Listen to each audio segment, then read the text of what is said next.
Oi, pessoal, tudo bem com vocês? Para quem não me conhece, meu nome é Lorena, eu sou professora de Português e Redação do Ensino Fundamental 2 e do Ensino Médio, e hoje eu vim trazer aqui para o nosso canal um pequeno tutorial de como manter o seu Google Classroom organizado. À medida que a gente vai postando atividades, colocando materiais, isso vai se acumulando e chega um momento que fica difícil para a gente visualizar onde está o quê. Se está difícil para a gente, imagina para os nossos alunos. Se você se identificou, vem comigo que hoje eu vou te dar 5 dicas para manter esse ambiente mais organizado para você e para os seus alunos.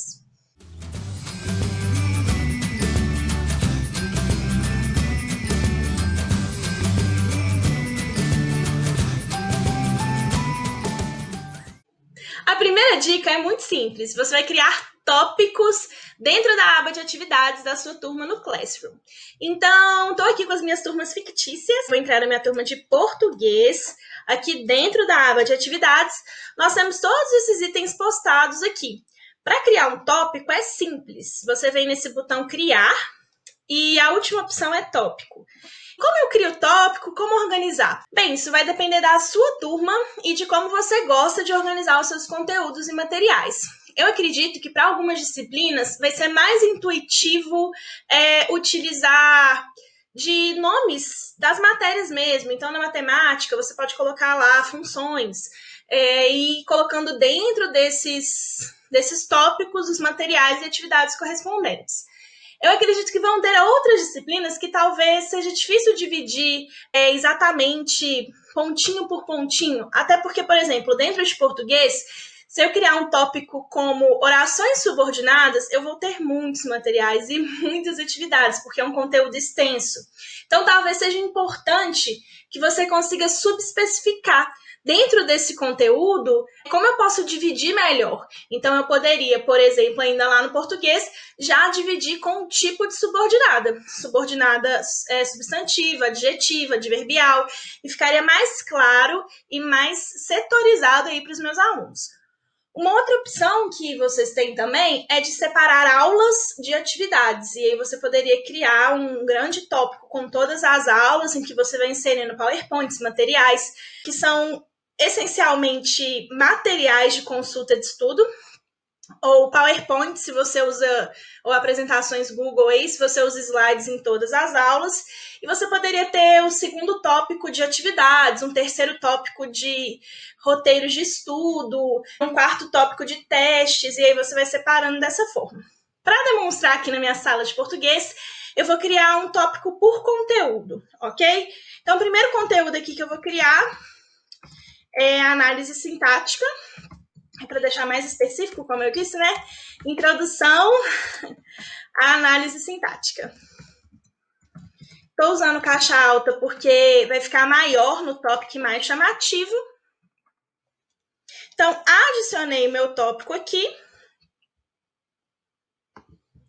Para colocar as atividades dentro do tópico, é só você clicar sobre o material, ele fica azulzinho com a mãozinha segurando e você arrasta para dentro do tópico, ok? Ele aparece aqui. Essa atividade número 1 aqui também faz parte desse conteúdo. Então, vou deixar ela aqui abaixo do material. Essa pergunta também faz parte desse conteúdo. Então, você pode vir aqui, puxar e inserir aqui dentro desse material. Qual que é o próximo conteúdo que a gente vai ver aqui?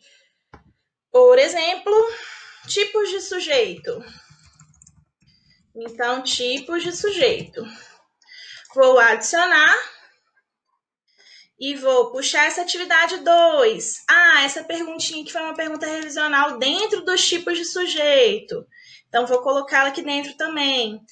Tenho esse outro conteúdo aqui que é sobre orações subordinadas. Então, vou colocar aqui subordinadas, revisão. E aí, consigo organizar todas as minhas atividades aqui dentro, ok? Essa é a primeira dica. Vamos para a segunda? Bem, a minha segunda dica é uma dica sobre como deixar o seu Google Classroom um pouco mais enfeitado. Brincadeira. É a utilização de emojis, aqueles do WhatsApp, na organização dessas atividades. Por que eu comecei a usar os emojis e qual que é o benefício que eu acho que eles têm para mim? Quando você usa emojis, você pode criar códigos com seus alunos. Por exemplo, toda vez que a atividade começar com uma bolinha vermelha, significa que ela é uma atividade de para casa que precisa ser feita para a próxima aula. Toda vez que começar com uma bolinha azul, é um material de revisão que os alunos vão poder ter acesso para estudar para a prova. Você pode também, em cada título de um conteúdo diferente, utilizar um emoji diferente para tentar organizar isso para os alunos. Então, como que faz para usar o emoji, Lorena? Onde que eu acho? Tem duas opções. A mais simples é que você abra o WhatsApp Web no seu computador, digite os emojis lá na conversa, copie e cole. Mas caso você queira uma outra solução, que é a que eu tenho usado inclusive, existem algumas extensões que podem já colocar lá no cantinho do seu Chrome o atalho, e isso faz com que seja um pouquinho mais ágil. Eu sugiro que a que eu tenho usado, essa extensão aqui que eu digitei aqui no Google, ó, Emoji Extension for Chrome. Aí ele vai aparecer essa primeira opção aqui. E você instala. No meu caso aqui tá remover, porque ela já está instaladinha aqui, certo? Então, como que a gente faz para usar? No caso de quem já tem essa extensão, eu vou só editar o meu título aqui e vou inserir o emoji, né? A minha extensãozinha aqui, essa que eu acabei de mostrar para vocês, fica aqui no cantinho com esse coraçãozinho. E aqui eu posso escolher qualquer emoji, ele vem com aquelas mesmas divisões lá do WhatsApp. E no caso, essa atividade é um teste, então eu quero que os meus alunos prestem muita atenção, porque vale ponto. Então eu vou usar essa exclamaçãozinha aqui no início da atividade. E aí fica bem visual para os meninos. Essa atividade aqui, esse aqui é um para casa. Qual que vai ser o meu símbolo do para casa, por exemplo? O meu símbolo do para casa vai ser essa folhinha aqui com um lapisinho, ok. Então, toda vez que tiver isso aqui, os meninos vão saber que é um para casa. E por aí vai, ok? Vou fazer aqui, dar uma aceleradinha aí para vocês verem o resultado final. Bem, pessoal, ficou assim, então. A gente tem aqui esses quadradinhos aqui que eu usei para setorizar as matérias, né? Usei essa exclamação vermelha aqui para teste, que é uma atividade avaliativa, para essas atividades que os alunos estão fazendo em sala. Muitas vezes eu usei um pinzinho aqui. Os para-casas estão com essa folhinha com lápis, né?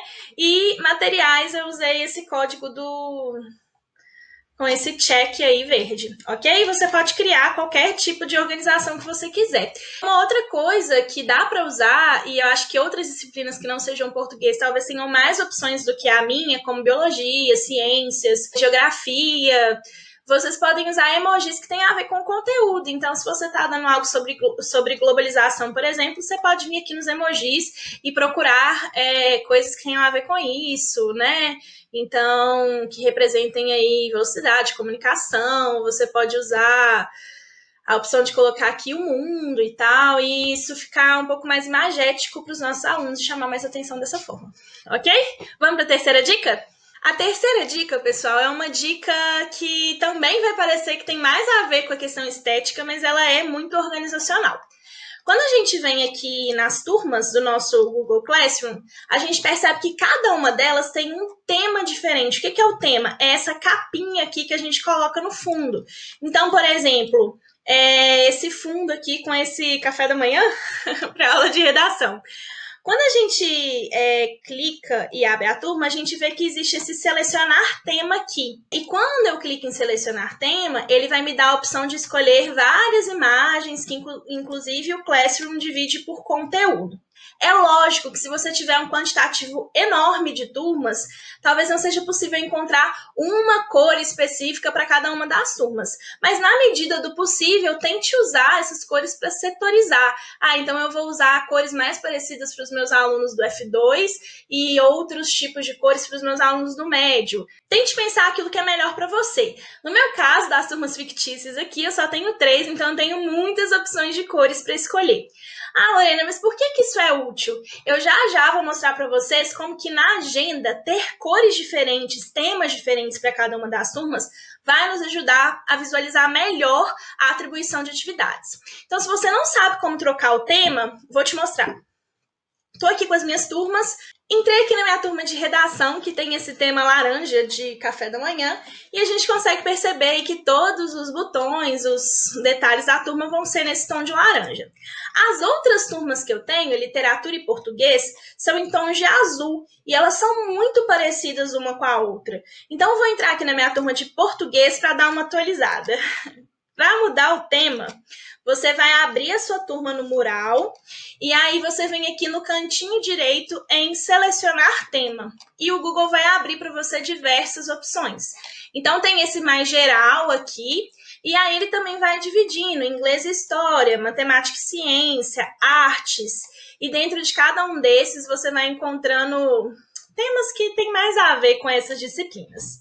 Então, dentro do geral mesmo, eu vou mudar essa minha turma de português para esse verde, que tem esses livros e cadernos abertos, selecionar tema, e aí ele já vai atualizar. Percebam que esses botões dos detalhes, dos títulos dos tópicos, tudo isso vai mudar de cor. Ah, Lorena, você disse que ia mostrar para a gente por que isso era útil. Sim.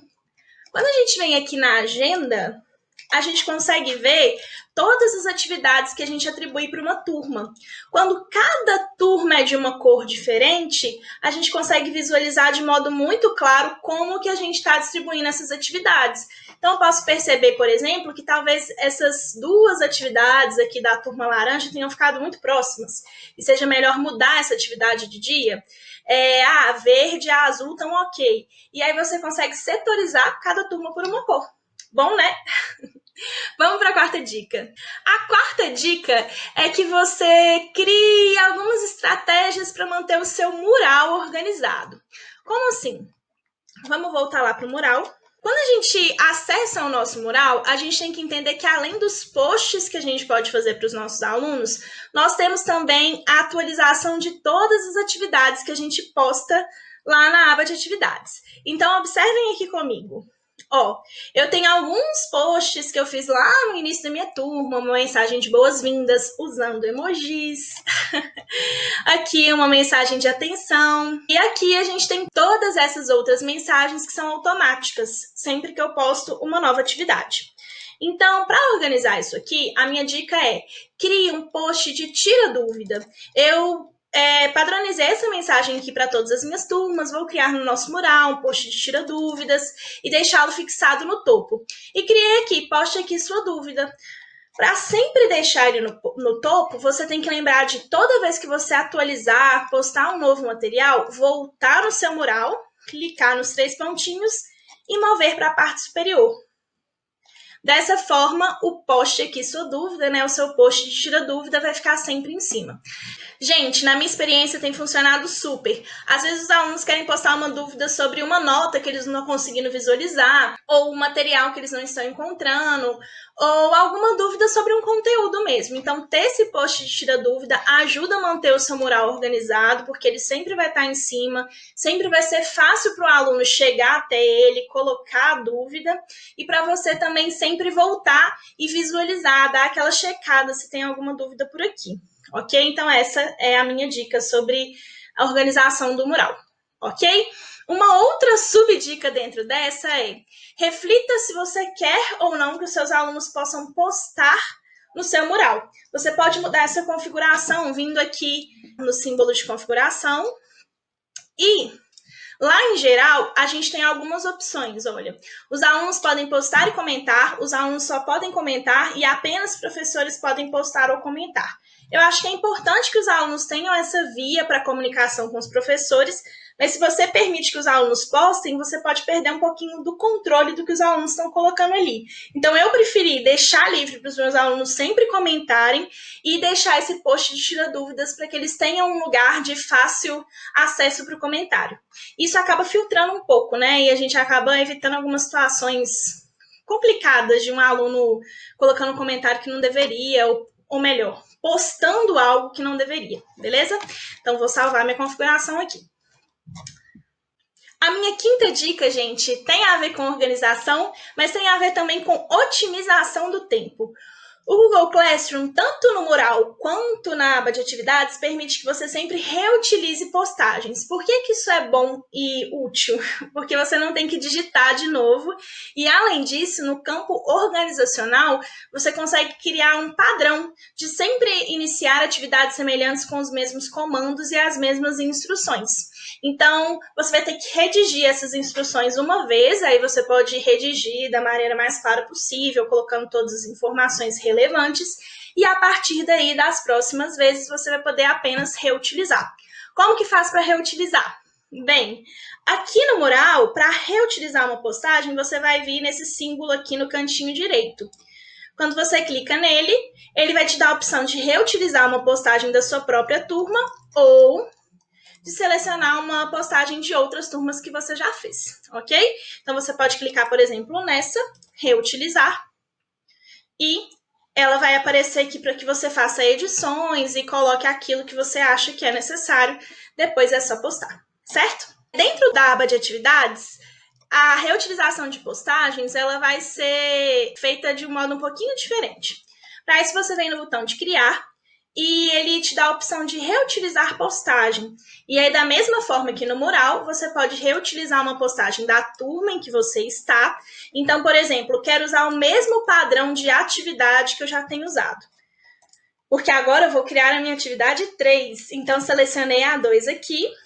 Ele vai abrir essa opção para que eu edite. Vou mudar aqui que é a minha atividade 3. Aí eu vou ter que mudar o meu roteiro aqui, né? Vou adicionar meu novo roteiro e criar atividade. Quando eu crio a atividade, ela já vai aparecer dentro do tópico em que a atividade anterior estava, mas caso ela pertença a outro tópico, é só eu mudar para o tópico em que ela deve pertencer. Se eu quiser usar uma atividade de outra turma, reutilizo, vou lá na outra turma, seleciono e o mesmo processo, reutilizar. Ele vai abrir a janela de edição, eu vou editar e postar, ok? Gente, eu espero que essas 5 dicas tenham sido muito úteis para vocês. Qualquer dúvida que tenha ficado ou uma sugestão de uma outra dica que você tenha utilizado no seu Google Classroom para manter a organização, deixa aqui embaixo nos comentários. Fiquem bem, fiquem seguros, continuem na luta, estamos todos juntos. Beijo para vocês e até o próximo vídeo. Tchau!